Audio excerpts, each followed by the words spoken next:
आज विश्व आदिवासी दिवस है। हमारे देश और प्रदेश में जो प्रकृति के बहुत नजदीक रहने वाले लोग हैं, आदिवासी समाज में आते हैं। विश्व आदिवासी दिवस की मैं सभी को बहुत बधाई और शुभकामनाएं देता हूं। प्रधानमंत्री माननीय नरेंद्र मोदी जी के नेतृत्व में सरकार बनने के बाद आदिवासी समाज के मान सम्मान और गौरव को बढ़ाने के लिए, उनकी तरक्की और बेहतरी के लिए लगातार काम हुए हैं। आजादी के बाद पहली बार एक आदिवासी समाज की बेटी देश के सर्वोच्च संवैधानिक पद पर विराजित हुई हैं। भगवान बिरसा मुंडा की जयंती को गौरव दिवस के रूप में मनाने का निर्णय हुआ है। आदिवासी बाहुल्य गांवों की तरक्की और बेहतरी के लिए योजना बनाकर काम हो रहा है और केंद्र में भारतीय जनता पार्टी की सरकार, राज्य में भारतीय जनता पार्टी की सरकार आदिवासियों की तरक्की और बेहतरी के लिए लगातार काम कर रही है। मैं विश्व आदिवासी दिवस की सभी को बहुत बधाई और शुभकामनाएं देता हूं। सर, नगरीय निकाय चुनाव और पंचायत चुनाव एक साथ में, उसके लिए आमजनों से सुझाव मांगे जा रहे हैं। क्या ये संभव है? इससे क्या लाभ मिलेगा? देखिए, आज एक तरफ जहां देश में वन नेशन वन इलेक्शन की चर्चा हो रही है, हम सब जानते हैं कि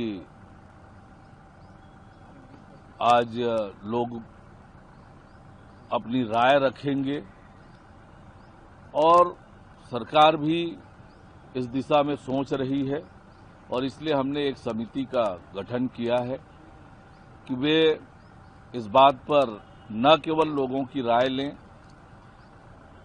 कानूनी जो प्रावधान है, 3 कानून,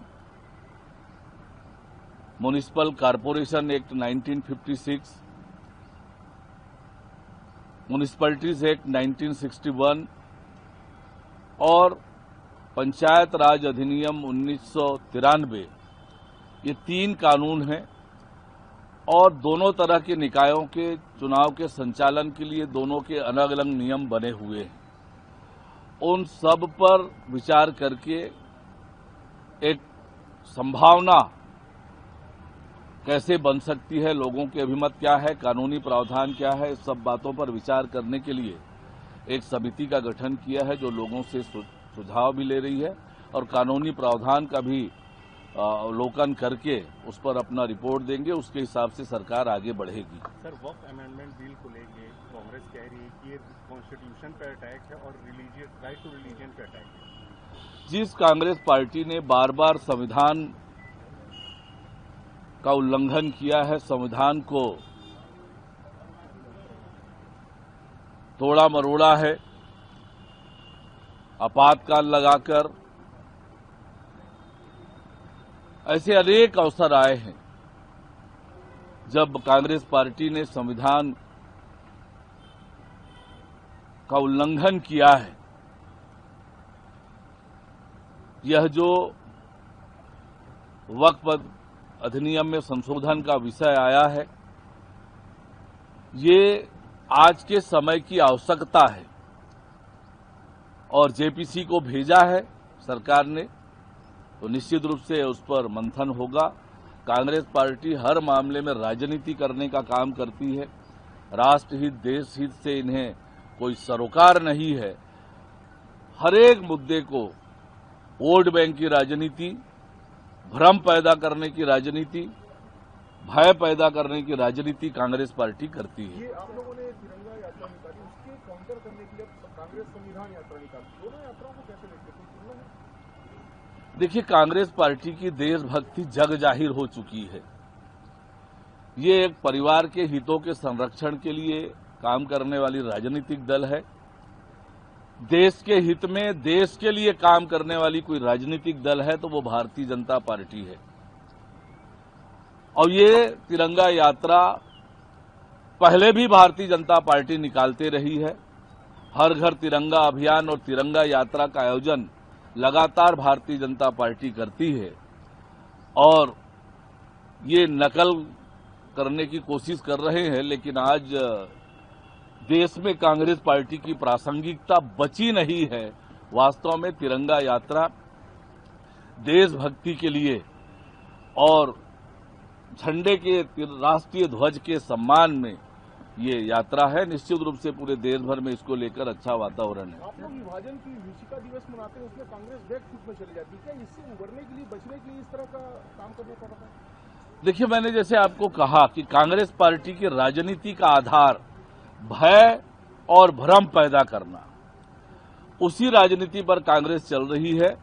विभाजन की विभीषिका हम सबके जेहन में है कि कैसे लोगों ने कष्ट झेले हैं, कैसे इतनी बड़ी संख्या में लोगों के कत्लेआम हुए हैं, लोगों को कैसे अपने धन संपत्ति परिवार की रक्षा के लिए क्या क्या करना पड़ा है, ये हम सब ने देखा है।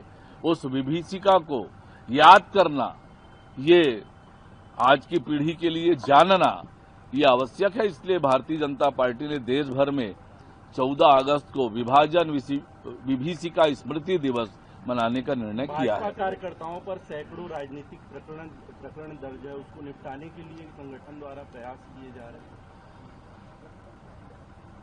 पिछले 5 सालों में जब कांग्रेस पार्टी की सरकार थी, लगातार हम सब ने देखा कि कैसे झूठे मुकदमे, जनता की आवाज को दबाने के लिए कांग्रेस पार्टी ने भारतीय जनता पार्टी के कार्यकर्ताओं को टारगेट करके उन पर झूठे मुकदमे बनाए गए।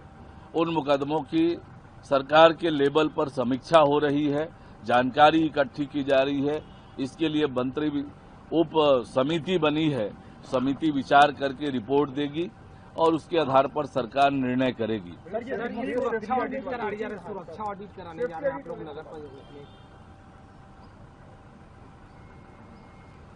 देखिए, नगरीय निकायों के काम चुस्त दुरुस्त और सक्षम बने, इसके लिए अनेक नीतिगत निर्णय पे हमारी सरकार काम कर रही है, उसी का ये हिस्सा है।